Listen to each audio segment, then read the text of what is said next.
Our Thursday practice. Obviously, what everyone wants to know is about Royce. Royce is not going to play in this game. Okay. Tyrell will discuss with you guys, his intentions. And you know what?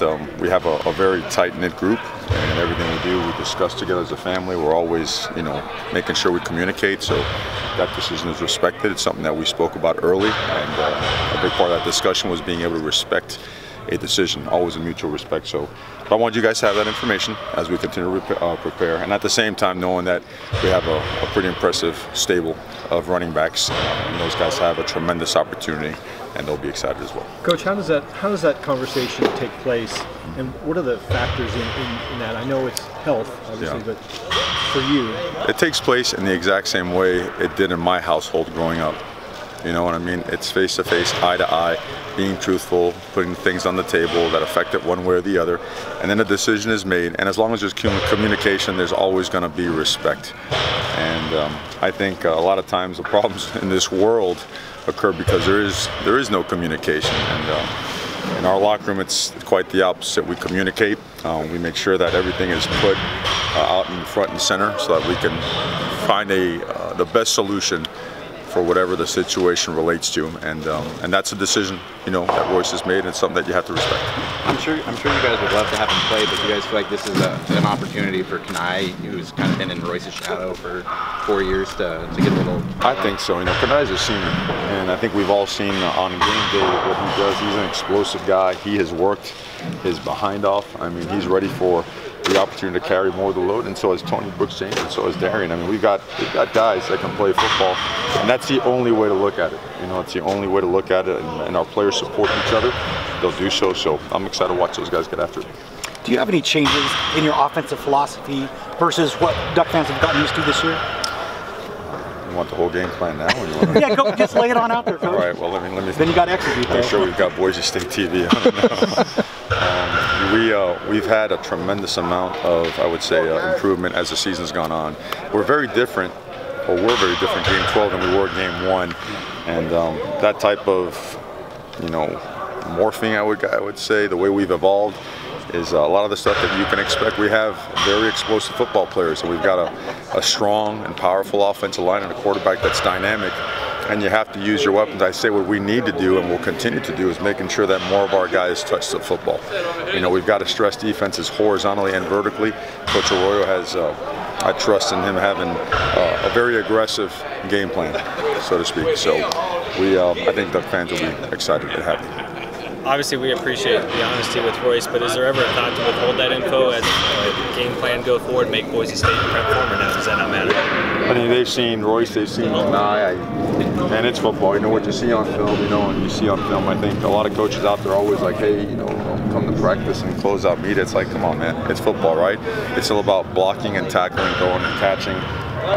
We have nothing to hide. We're preparing hard, we're preparing well. The guys are motivated, so let's just go find out, right? Let's go find out. What's his role the next 2 days then for Royce? Is just kind of. He's a valued member of our organization, and I'm sure he'll be. This is hard for him now. I mean, this is not an easy thing for a guy like that that's invested his heart and soul in the program. I mean, we all know the story, the statistics that go with that. So it's difficult for him. And one thing, I've been here a year, okay, but I think I've been lucky enough to be in some pretty good locker rooms, some pretty good situations.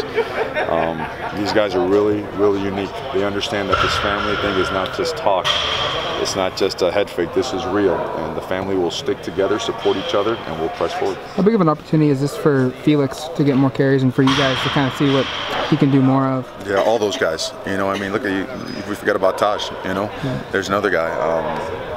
There's a lot of guys, and we have a quarterback that knows and understands our offense and how to deliver the ball and put in the right spot to the right guy to be able to stress defenses. So it all comes together. I mean, the thing that we always preach here is being unselfish. You're going to be judged as how you produce when you have the ball in your hand and when you don't have the ball in your hand. You got to prove that you're unselfish and you're willing to make those sacrifices to be a better team player. So, so we're, again, that's another long answer to a short question. I tend to do that sometimes. You get the feeling for that already. Yes, sir. As a coach, how do you feel about this growing? I like to see players play.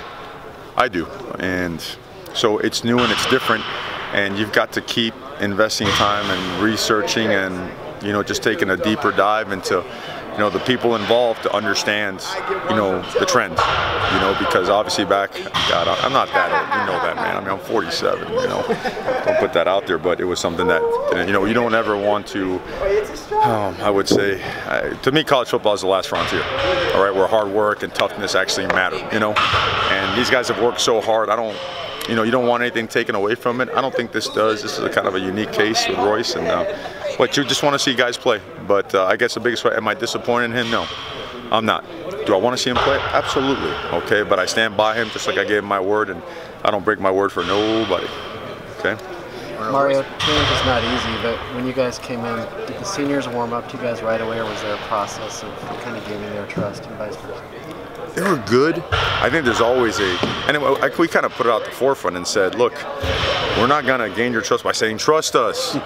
It's going to be great. You know, it doesn't work like that. You have to see, you have to drive by at 1 in the morning. Well, hopefully you're in bed by then, but you got to see my light on in the office working for you. You've got to see that the preparation and the things that we're doing to help you for game day, you actually feel like it's making you a better player. You've got to see that we're invested in your academic life. You've got to see that we're going out of our way to make sure that you're doing the right things, and part of that is discipline. I think it's the invested time has paid off, and the relationship grew like this. Now, you wish the summer was different so you could spend more time with your players. You can't, but we, you know, re-galvanized this thing, if that's even a word, once camp started. And it just keeps growing and growing and growing, and you hear the right things in the locker room. You hear the guys talk about how much they love this football team. And it's not for fluff. It's not like we're soft about our approach. We grind, and that's the culture. And one of my biggest jobs now is to keep preaching the importance of the culture.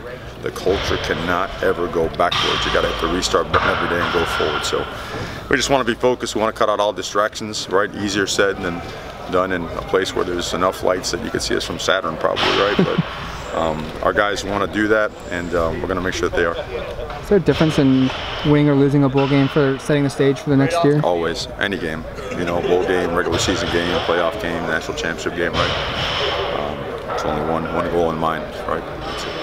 Mario, how excited are you personally to see how this thing plays out on Saturday, just to see your footprint or your handprint on what you're going to put out there on the field? You know, I take myself out of the equation completely. I really do. I'm excited for them.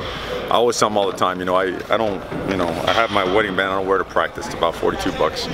I don't wear any of the championship rings or all the shirts and all that stuff. I could care less about the hardware. I love the moments because they're life changers. They were for me, and I want them to experience. There's nothing better. You know, there's nothing better. You might experience those moments in other, you know, facets of your life down the road, but there's nothing better than those moments, and we want to create those moments for these guys. All right, you said Royce's decision was a unique one. What would you expand on that a little bit? Just a great player that's given so much for his university. I guess what I'm trying to say.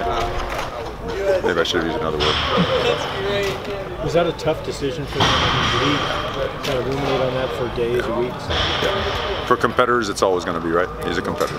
Was it emotional for him when he told you? I'm sorry? Was it emotional for you, for him? It's tough for him. When he told you? Yeah. It was tough for him. It's tough for him. Okay.